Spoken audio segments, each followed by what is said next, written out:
All right, speaking of the Fed and the U.S., the Biden administration is considering steps to prevent an increase in global oil prices. This after OPEC Plus decided to cut production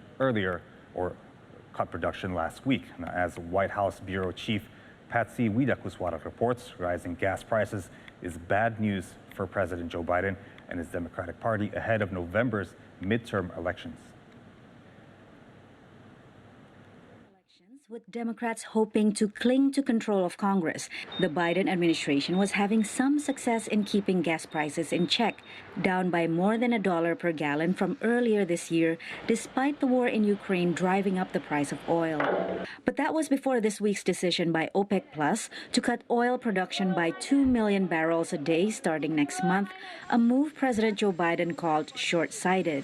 Disappointment, and we're looking at what alternatives we may have. Those alternatives include releasing massive amounts of crude oil from the U.S. Strategic Petroleum Reserve, potentially relaxing sanctions on Venezuela to allow new supply in the market, and calling out energy companies for taking record profits as prices soar. Energy companies need to reduce retail prices to reflect the price that they're paying for the wholesale gas. Congress is considering legislation to punish top oil producer Saudi Arabia, the de facto leader of OPEC and one of Washington's key strategic allies.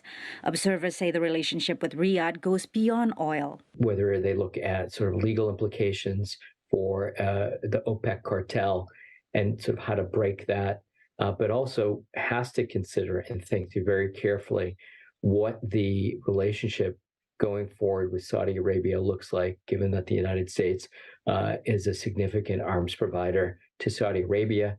There are American troops there. There are other issues at play, including Iran. As rising gas prices keep inflation near a 40-year high, a key issue in the November midterms, Biden struggles in the polls.